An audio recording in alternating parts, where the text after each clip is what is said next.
Welcome to Sardar TV. Sardar TV ప్రేక్షకులకు నమస్కారం.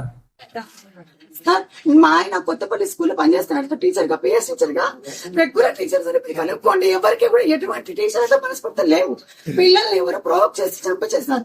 ఇది ఈ రోజు నాకు 3:45 ఫోన్ వచ్చింది సార్ స్కూల్ నుంచి. ఫోన్ వచ్చింటే నాకు ఫోన్ తీసి, అది కూడా ఎవరు స్కూల్ నుంచి చేయలేదు, వేరే మేడం ఫోన్ చేశారు. ఫోన్ చేసి, మేడం ఈమె కొత్త నాకు తెలియదు, ఆ నెంబర్ కూడా నాకు ఫీడ్ లేదు. మేడం మీరు రహీమన్ మేడమే కదా, నేను దర్బార్కి అంటే నేను నిజంగా నమ్మలేదు. ఈమె ఫోన్ చేసింది, మేడం మీ సార్కి ఏదో కొంచెం బాగలేదంట, మీరంట శిల్పా మేడం కి ఫోన్ చేయండి అని చెప్పింది సార్. శిల్పా మేడం నెంబర్ నా దగ్గర లేదు, కానీ నా నెంబర్ శిల్పా మేడం దగ్గర ఉంది కాబట్టి ఆమె మళ్ళీ ఆమె నుంచి నాకు ఫోన్ వచ్చింది. నా నుంచి నాకు ఫోన్ పోలేకపోయింది, నేను అడిగినా కూడా పెట్టేస్తున్నారు. ఆమె ఫోన్ చేసి, మేడం మీరు కేర్ హాస్పిటల్ తొందరగా వెళ్ళండి అని చెప్పినారు సార్. అక్కడ వెళ్ళి చూస్తే ఇట్లా పంట పెట్టేసి అన్ని వైర్లు కట్ చేసినారు సార్. ఈసీజీ అని అన్ని తీసేసి ఆడ పల్స్ రేట్ రావడం లేదు సార్. నేను చూసి మొత్తుకుంటున్నా సార్ డాక్టర్ తో, సార్ పల్స్ రేట్ లేవు, ఏంది సార్ పరిస్థితి? ఏం కాదు బాగా అయిపోతుంది, ఏమన్నా బయట తీసుకుపోని అంటున్నారు సార్. ఆయన వదులుకొని నేను ఎట్ట బయటకు పోవాలి సార్? బయట తీసుకుపోయి వాళ్ళే స్కూల్ వాళ్ళు తీసుకొచ్చి సేవం చేసి నాకు అందిస్తారు సార్, అంబులెన్స్ వేసి. నేనేం చేయమంటారు? మళ్ళీ ఇక్కడికి వచ్చినాక నేను బట్టలు తీసినాను సార్. మా సాంప్రదాయం ప్రకారం షర్ట్ తీసేతోడికి వాళ్ళందరూ వచ్చి ఒంటి నిండా గాయం ఉన్నాయి సార్. పిలిచి చూపిస్తున్నారు, ఇవేమైనా మచ్చలా మీ ఆయనకి మచ్చలు ఉన్నాయని చూస్తే ఒంటి నిండా గాయం సార్. మొత్తం ఒళ్ళంతా కమిలిపోయి ఉంది.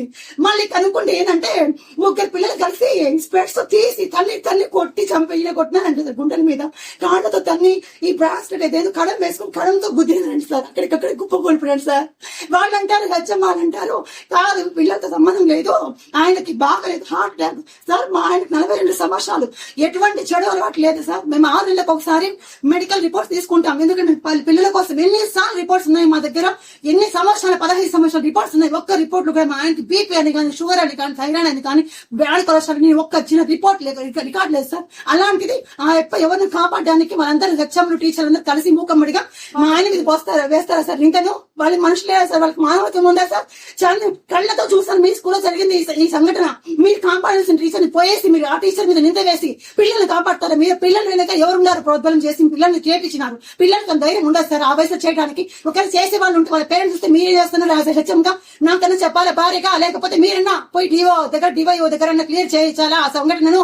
అలా ఏం చేయకుండా ఈ 4 రోజులు జరిగే సంఘటన దాచిపెట్టి మూసిపెట్టి ఈ రోజు చంపించి నా చేతి సేవలు ఇస్తారు సార్. వాళ్ళు ఎలా సార్ నేను బతకాలా? నేను ఖచ్చితంగా నేను సూసైడ్ చేసుకున్నాను అనుకో, ఆ పిల్లలు వాళ్ళ నాకున్న అనుమాన సస్పెక్ట్స్ అని చెప్పి రాస్తాను, సూసైడ్ చేసుకున్నాను సార్. నాకు అవసరమే లేదు ఈ జీవితము. నేను ఆయన లేకుండా బతకాలి, నాకు ఎవరు లేరు, పిల్లలు లేరు, ఎవరు లేరు సార్. నేను ఆయన కోసం బతుకుతున్నాను. నాకు చంటి పిల్లలు చూసుకుంటాను సార్. నేను మా ఆయన్ని ఎవరిని ఇష్టపడ్డు అలాంటి నా భర్తను కోల్పోయి నేను నరకం అనుభవిస్తున్నాను. నేను ఇక్కడ సూసైడ్ చేసుకున్నాను అనుకో, ఎవరు చేస్తారో వాళ్ళ పేర్లు నాకు అనుమానం, వాళ్ళ పేర్లు అంటే నేను లిస్ట్ రాసి బ్లడ్ రాసి నేను చచ్చిపోతాను సార్. వాళ్ళకి న్యాయం జరుగుతుందో జరగదు నాకు సంబంధం లేదు, కానీ వాళ్ళే ఖచ్చితంగా ప్రోద్బలం. పిల్లలు ఎవరో ప్రోద్బలించి వెనకాల ఎవరున్నారో, ఎంత దూరం ఉన్నారో నాకు సంబంధం లేదు. అది ఎక్కడ వెళ్ళిన కానీ ఉండొచ్చు, వాళ్ళు ఎక్కడ వాళ్ళ నాకు సంబంధించి వాళ్ళకి సంబంధించి నాకు అనుమానం ఉంది సార్. టీచర్లందరూ ఏం చెప్తున్నారు సార్? ఇంత కొడతా ఉంటే తల్లి కొట్టి తొప్పుకొని పోతా ఉంటే ఇంత టీచర్ స్టాఫ్ ఏమైంది? పోనీ ఆ టైం అవుట్ ఆఫ్ టైం జరిగిందా? లేదు. 3:30, 3:15, 3 నుంచి 3:30 మధ్యలో జరిగింది సంఘటన. జరిగింది కాబట్టి వాళ్ళు 3:45 ఫోన్ చేసి అప్పటికి హాస్పిటల్ మీద డెడ్ బాడీ అయి ఉన్నాడు.